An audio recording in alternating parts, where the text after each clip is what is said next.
All right, Ian. It's tradition on the CU podcast. It's probably the 4th or 5th year in a row we've done this. Yes. Museum of Play. Great museum. More in your neck of the woods than up in Rochester. Yeah, went there when I was home last. It was freaking awesome. So every year they have inductees for their Video Game Hall of Fame, and we never talk about what actually gets in because that's not as important to me as much as the finalists that they announce. Because that's a longer list. Shows where their heads at. And I don't know why they don't let in most of them, but this is their list of inductees for a list of finalists to be inducted in 2021. Animal Crossing. Absolutely. Obviously, it had a good year last year. The franchise. I think this is a good year for it to be to be brought up for nominated. I think it would be great to see it inducted this year. It's a game that has always, I think, provided the sort of calm and relaxed state that people who play it now, that's why it's gotten so popular. It's just now it's well known. It really came into its own during the pandemic. Yeah, it's interesting when you look at the list and who they get in. It's almost like it's half the game, half of the franchise. It's kind of like sure. They don't really distinguish that because obviously if you put an Animal Crossing, they're not going to put in every individual game. So it's really like this is the franchise. We're putting in the franchise. That's what they're nominating there. Because they bring up the 31 million that the latest one did right here. God, that's still just that's an nuts. absolutely 31 million number. It's insane. Oh, that was 1 month. 31 million. They broke the record for digital downloads of a console game in a single month. 31 million. Three times as many people who own the Wii U. That's insane. Like, holy fuck. Call of Duty. So released by Infinity Ward Activision 2003, Call of Duty helped popularize the cinematic first-person war genre. Absolutely. Agreed. Yes. I can't say that's not true. Everyone played the first Call of Duty. I never did, but I did play. I played the first Modern Warfare, Call of Duty 4 Modern Warfare, and I enjoyed it. I liked it. I mean, to this day, I still think it was a great game. I didn't need any more of it. I didn't continue with the series, but it really did. Yeah, it also, Call of Duty, I think, during the 7th generation, like the 360 PS3 era, really embodied the idea of like a summer blockbuster game. Okay.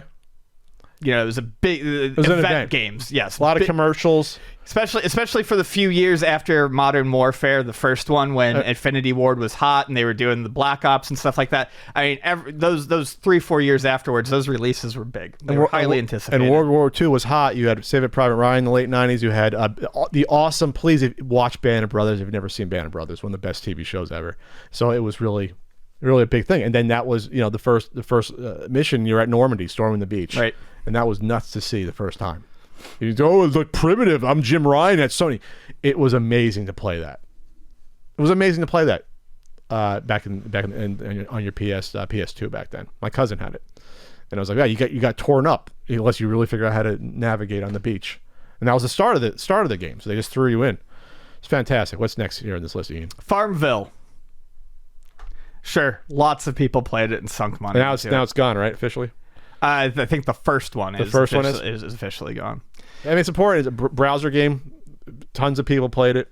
I probably played it for like 20 minutes before I figured out what the hell am I doing, growing crops in my browser, and gave it up. That's basically how I abandoned The Sims as well. Like, what the fuck am I doing? I'm following around a guy living his life. I'm not living mine.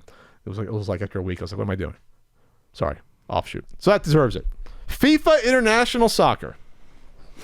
Yep, very important. I mean, it's the most played sports game, and it's also probably the one that got it right the quickest in terms of, like, from what I remember, the presentation, and the announcing, and all the different. I mean, God, you can go back to the 90s, seeing people play it in college, and you have all the national teams, you have all the smaller club teams from all over these regions. I couldn't wrap my mind around it. If I was a soccer fan, I'd be going nuts. Yeah, having access to the FIFA license is, I mean, it's a wealth. It was like the Fire Pro, but for soccer games, right? You can do anything. Like at the time, it was everything. Yep. Like hundreds and hundreds, like maybe like 1,000 players. I have no idea. But even like lower level club teams and individual countries, they had stuff. It was nuts. And obviously, I remember even at the time, the formations and gameplay being really good for that. Not being a soccer fan, and the announcing was really good. Even all the way back in the late 90s, I remember. They got it right with FIFA. Guitar Hero, my favorite franchise. Never something that I ever got into. Was this nominated last year? Before? I thought this was. Maybe. I don't know. Can you renominate? I've never gotten into it, but I understand the appeal of music games. I like a lot of rhythm games. It had a huge moment when it came out. It was wildly popular for 3 or 4 releases. Then just as quickly as it came, all enthusiasm for it went away, and we started seeing places like GameStop, independent stores like Luna Video Games. We all started seeing the equipment and all of this stuff pile up. It was a fad. It's over. Except for it wasn't, because every couple of years, interest in Guitar Hero seems to come back full force. And during lockdown, it was no different. We get specifically Guitar Hero, not Rock Band. More Guitar Hero, because I think it's what's known, and it came first. I think it's a Kleenex. We do get a lot of calls for Rock Band as well, but without Guitar Hero's success, we never would have seen Rock Band in the U.S. Now the next one, which is Ian will like. Yes. Is this actually a video game or an electronic game? Mattel Football, 1977, the LED blip game. So this was the first. It was the first blockbuster handheld electronic game that introduced millions to portable gaming. I don't think it was the first one, but I guess they're giving the credit. This is the one that blew up. Yeah, and it's. I still think it's fun. I like Mattel Football. And then, of course, they put out football. They had soccer. They had hockey. They had baseball. They had racing. They did so many. And Coleco did their own as well. I have basketball. I have hockey, and none of them. They're just not as good as football? None of them even come close to getting the simplicity and the fun right. Is it because with football, you're marching up the field, and basketball, you got to like pass and shoot? It's a little bit different. It's harder to get it right. It's much harder to get dots, suss out what's going on. Yeah, when you're playing those. But football is very easy, and it's simple and it's fun. I remember, there was a couple of them at my grandparents' house when I was growing up in the 80s. They would have been my uncles when they were relevant, and I used to play them all the time. I remember learning how to, my uncle sitting down and teaching me how to play that Mattel Football game when I was like 5 years old. So yeah, I still have a lot of good memories of that. It's not, but is it a video game though? We're gonna splice hairs. I think so. It's not a video. Microsoft Flight Simulator, another one that came big during the pandemic, where people are like, "Oh my god, give me the new Flight Simulator!" Especially so I the can most see recent the one. Yeah, there was a shortage. Someone asked me to look at the swap meet for. I swear to God, hey, look for certain types of joysticks at the swap meet, because you can't buy new joysticks anymore. What do you mean you can't buy new? You can't find joysticks. They're being scalped. I was like, really? We got calls a few times over the pandemic and asked that question, and it's not one that I normally get, so it makes sense. And even older ones, even ones that are 10 years old, like just with like basic functions, like a little shifter or gear, little changer thing, or a little accelerator, a little knob for speed. Like even those ones you couldn't find, or were going up in price. Someone had brought in, within the past year, someone had a boxed original Sidewinder 3D joystick. I loved that fucking thing. Like early 2000s? Late 90s. Late 90s. I remember it was big for MechAssault. Is that with the big globe on it? It's like a no, circular? it's the joystick, but you can twist. You can twist it. Okay. You can twist it to look to your left and your right. So basically. That people were looking for, probably. People were looking for that one a lot. But someone brought one in, and I was like, "We don't buy PC stuff," and they left, and I was like, "Fuck, I wanted that." You could have flipped it Ian yourself. No, I just wanted it. Playing Mech Warrior 2 with that was just an absolute joy. So games had to support it, obviously, where you shift it and you can look. Interesting. So obviously, I think that deserves. That's the only flight sim I even know about by name is that one, and it was the first one, obviously, from 82. Pole Position, also 82. Sure. First hitting arcades in 82. Pole Position motored to the top of the racing game genre with its realistic gameplay. Realistic, I guess. The game came in 2 configurations. Both included steering wheel, gear shift, and gas pedal, thrusting players into the driver's seat. Whoa. You think this deserves it, Ian? Yes, I do. I'm just not particularly excited about Pole Position. No, because it was here and gone, and not really doesn't really have a legacy. Has a cartoon that's really weird. Yeah. But it was a big game for a year. No, I mean, it's classic. Later Atari. I think most people know what Pole Position looks like. I've just never gotten into it as much as I have other games. Great theme song. The Pole Position theme song. Wait, no. That was Galax. That was Galaga. Yeah, he's just a Galaga, Ian. I know where you're going with that. Portal. Yes. Short, sweet, I don't know how to say this properly. It showed that there are still people out there who can make very clever games. First person puzzle game. That's not a big genre. Very, that's not a common thing. So that was unique, and it came from Valve, and it makes great use of environmental storytelling, which is something they've always been known for in the Half-Life games. Starcraft. California-based developer Blizzard Entertainment took the real-time strategy to new heights in '98 with the debut of Starcraft, the single-player mode of the immersive, blah blah blah. The one game of the okay.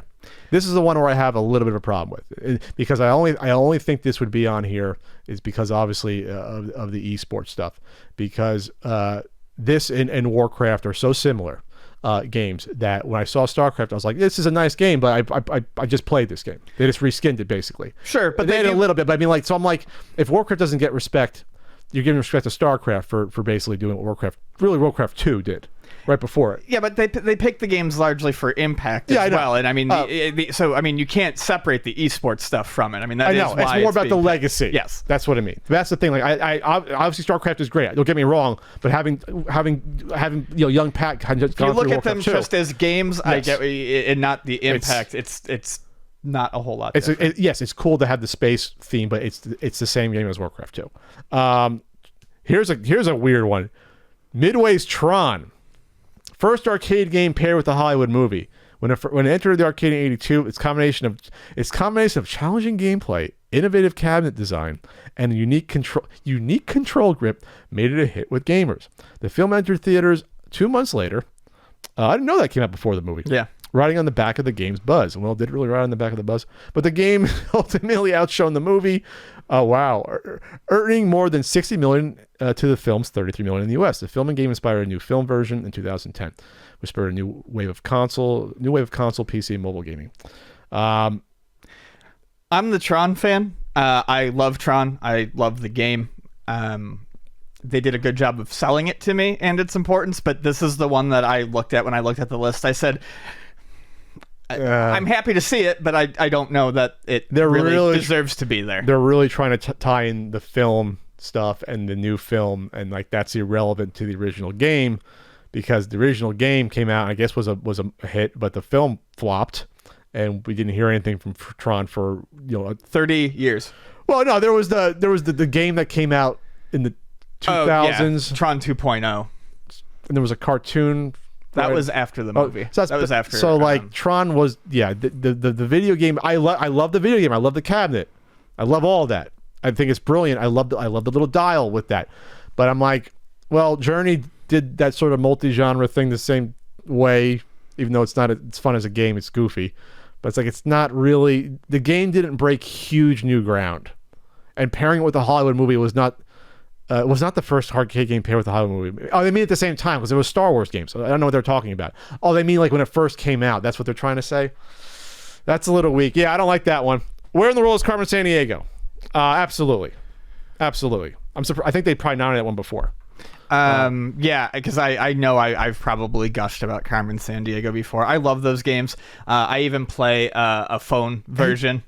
Edutainment, Ian. Yeah, I play an unofficial phone version. Oh, do you really? Yeah, it's unofficial, but it's sold as basically the same sort of thing. It's called like I'd have to look at it, like San Diego Files or something like that. But it's where is Ian Ferguson? It's a constantly updated Carmen Sandiego clone, and it plays just like the update.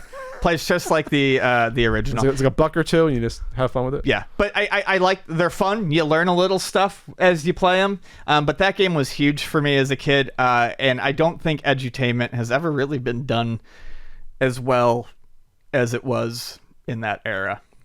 They bring up the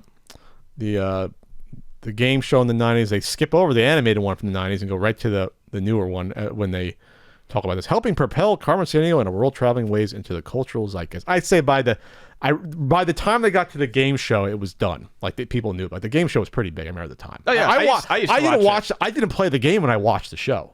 That's how it was like, oh, this is interesting. In the world is Carmen Sandiego. And I'm trying to think, was that the first? That was Rockapella. Yes, I know. Yes, I know okay. Rockapella. They're still around. I looked them up last year. But was that I look them up every once in a while too. Was that the first game show based on a specific video game? And is it the only one? I know they're trying to do a Pac-Man game show, and a Frogger one. Was that the first and only one to this point? No, it can't be. I think that's it. Not counting like games that became video games, like Classic Concentration, Wheel of Fortune. Sure. I think that's it. That's interesting, right? Well, it's a trivia game, so I guess that makes sense. Yeah. So now Ian's looking it up. Not Meredith Baxter Burney. That was the same time period, though, kind of. All right. Well, that's a nice list. So good luck to the potential inductees, Ian. You would agree? Yes. And Tron being on there is really weird. I will say that. I don't think Tron's going to make it. I don't think Mattel Football is going to make it because I don't think people will give that respect. And like I said, I don't know. But who votes on this again? Who votes on this? When you're at the museum, you can vote, and you can vote online too. Oh, it's online voting? Yeah, I don't think it's that's not not all of the inductees are based on those votes, but there is a public. So I gotta go to the Strong Museum in sub-zero temperatures in Rochester to vote on this in person. You should be able to vote online. Gotta bundle up. So fucking cold in Rochester. I almost went to college there. Thank God I didn't. Garbage plates. So fucking cold. Sorry. Is that it for this? That's it for this. That's it.